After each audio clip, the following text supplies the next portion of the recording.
So in a few days, we're going to have the Benny Enma rerun event hitting the NA version of the game, and now I already talked about Benny Enma a few days ago, or I guess it's about a week or so ago at this point, but one of the other important units that's going to be going on Raid Up is Tamamo no Mai, the OG art support type servant, and I really wanted to go ahead and make a video kind of gassing her up because I think she's a really strong servant, although she's kind of caught in this weird predicament that I do think she is well worth the value of summoning for. It's just really weird because we know she's going to be on 2 free-to-play 5-star tickets, so even if you're going to get waiver on the first one, you can still just pick her up on the second one for free, unless there's another servant that you really want to get, like maybe someone like Drake or Ozymandias. There's other really good options to pick on the 5-star ticket, so I can understand not picking Tamamo and trying to summon for her here. Or even trying to summon for her here, and then if you don't get her, that influences your ability to pick her up on the 5-star ticket. So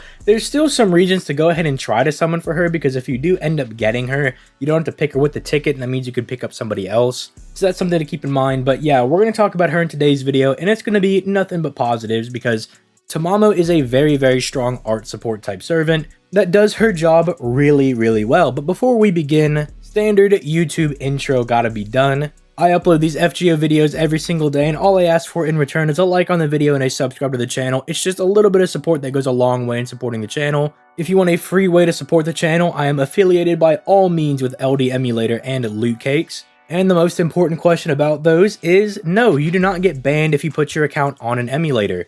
Just keep in mind that if you're going from an iOS account to an Android account, you will lose your sync cords because you're going from a different OS type, and LD Emulator is an Android emulator. So do keep that in mind. If you transfer when you only have 0 sync cords, then it really doesn't matter anyway, or if they're in your box, they'll be absolutely fine.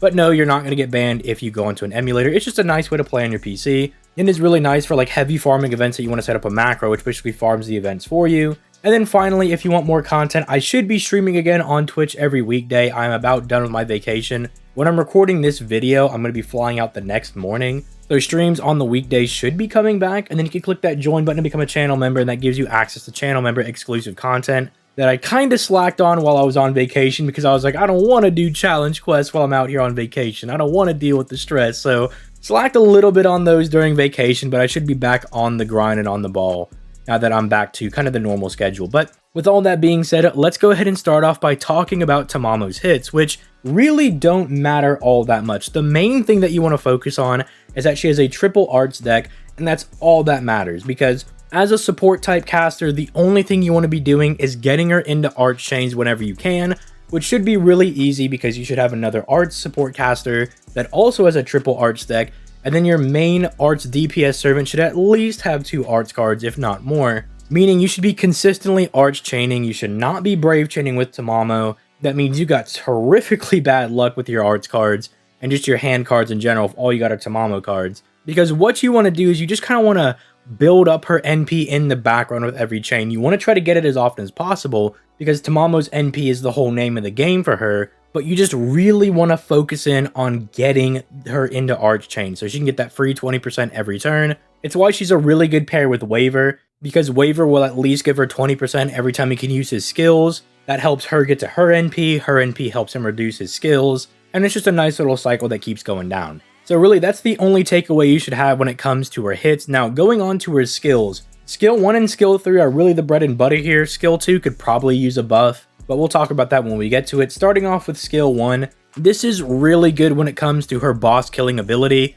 because she reduces one enemy's NP gauge by 1, which gives you some amount of NP control, which is extremely crucial if you're going to be using her in a team comp where it's like Waver, Tamamo, and then your DPS, because both Waver and Tamamo have the ability to control the enemy's NP gauge, Waver with his NP, and Tamamo with her first skill, and then God forbid you have like any art servant that like on their NP, they also reduce enemy NP gauge, you can basically guarantee that you're never going to get hit by an NP, which is the one weakness of Tamamo, which is why this in and of itself is very strong for her. But if you're going to use her with Castoria in the future, do keep in mind that Castoria's NP is Merlin's AoE Nope skill, but on steroids because it's solemn defense. But then the other notable thing is that it did get buffed, and it gives the entire party except herself a 30% NP damage buff for 3 turns. Doesn't really matter that it doesn't give it to herself because, as you may have guessed, she has a non-damaging NP. But this essentially functions as a really strong charisma, as a charisma is a 20% attack buff for 3 turns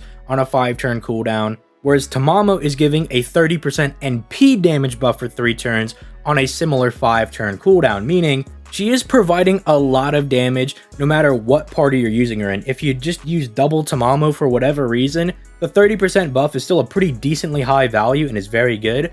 But if you're pairing her with someone like Waver, Waver gives an attack buff and a flat attack damage buff, and so now you're adding a 30% NP damage buff into that, which Waver does not provide, which drastically gives you much more damage. Same thing for Castoria, because Castoria only gives attack and a big arts buff. The 30% NP damage is really crucial for that. Now, Castoria also gives a special damage mod, but that's very situational as to whether or not you're going to be able to use it or not, so that's kind of why I'm not including it here. But yeah, it's very, very good. She provides a lot of damage for the party, and her first part of that skill in reducing NP gauge synergizes very well if you're using her with Waver or with Castoria. The second skill is pretty good at keeping her alive, but it just needs something else to be added to it, because what it does is it gives her 30% defense for 1 turn and then further increases her defense by 30% for 3 turns. So essentially, she has 60% defense for turn 1 and then 30% for turn 2 and 3. And then the last 2 turns of her cooldown, she has no defense. But again, shouldn't really be a problem if you're managing her NP correctly. You should never have this on cooldown. It should always be up whenever she needs it. And this is especially good if you pair her with Waver, because Waver gives her additional defense to kind of cover her after the 1 turn wears off. And then he also gives her damage cut, so then Tamamo becomes really tanky. It just kind of guarantees that she'll stick around as long as she doesn't get just slammed by a few crits or a massive NP. But again, it does really need something. I don't really know what they would want to throw on this. I know I would personally love it if this was a 20% party NP gauge buff, because that's the one reason Tamamo doesn't get any respect, because Waver, Merlin, Scotty, Castoria, even people like Osaka Behime give NP to somebody, right, as a support type servant. And that's like the main thing that people care about, because it's one of the strongest things you can do as a support, but Tamamo only does it on her NP. So if they give it to her on a skill where it's more accessible, I think it dramatically opens eyes to how good Tamamo is. So I would personally love to see that in the future, because the defense is already fine. Again, especially pairing with Waver, it becomes very good. But come on, just throw on a battery on there somewhere. Either do it for the entire party for 20%, or just give Tamamo herself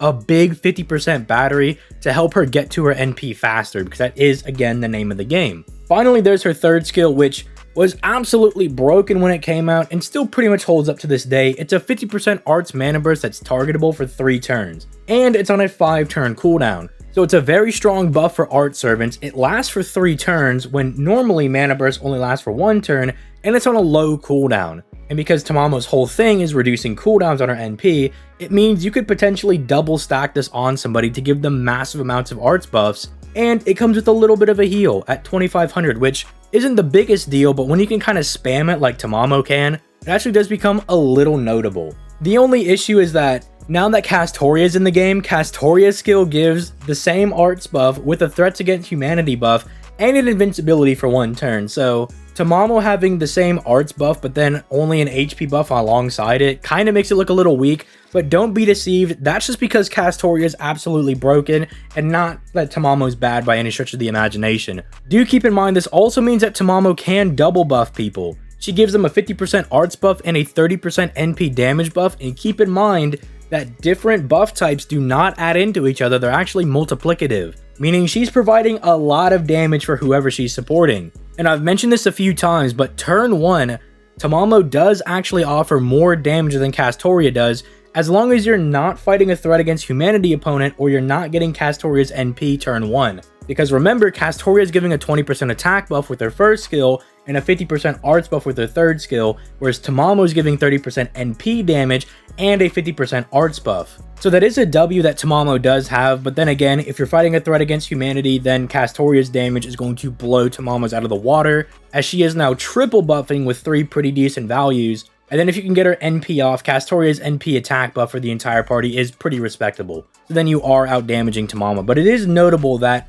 if you're fighting like a normal dude and you don't have Castoria's NP turn 1, which usually you don't, because usually you're either going to slap like a Bond CE on her or like 2030, maybe Prisma Cosmo, which is something generally good like that. You probably aren't going to get it turn 1 unless you're actively going for it. It does mean Tamamo does offer more damage, which is notable. And then finally, let's look at her NP, where she reduces the entire party's skill cooldown by 1, gives them a 2k to 3k heal depending on NP level, so really doesn't matter what her NP level is, you should be fine with NP 1. But then here's the major, insane good thing. Her overcharge refunds the entire party's NP gauge by 25 to 50%. And this is why not only do you want to try to get to this NP to reduce skill cooldown and give the entire party a fat battery, but it's also why you want to put her always at the end of NP chains. Because let's say you have like Waver's NP ready, and then let's say you have Melucine's NP ready, and then you have Tamamo's. That means not only do you drain their NPs to 0, and they get to use their effects, but it means Tamamo gets to give them even more NP back.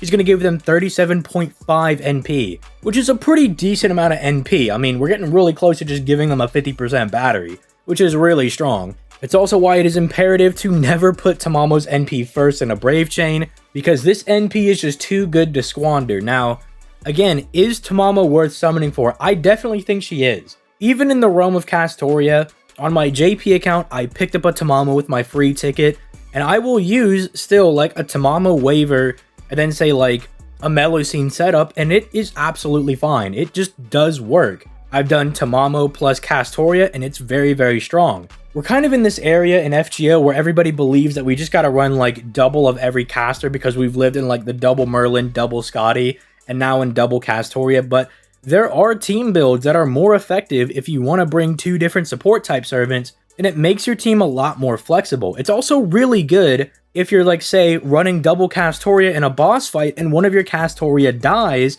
and then Tamamo can sub in for them, and she's a very good sub at the very least. So it's really strong even if you want to run double Castoria, because as much as people will try to cap on you, you can run double Castoria, but you are not invincible. You're really tanky and you do a lot of damage, but the boss still has RNG on their side. They will still crit you occasionally or focus down one of your supports, and they will get obliterated. If you're a channel member, you've seen some of those challenge quest videos I've done, and yeah, some things just never go your way and the fight can go south really fast. So when you have somebody like Tamamo, or even Waver by an extent, this is kind of a PSA for just different supports as well, they're still good in these team comps. Even though Castoria is definitively way better than Tamamo, I'm never going to say that Tamamo is even in the same tier as Castoria. I think they're a whole tier apart. Tamamo is still good herself. Like, being worse than Castoria is not an anti-feat, right? It'd be like if you play basketball, right?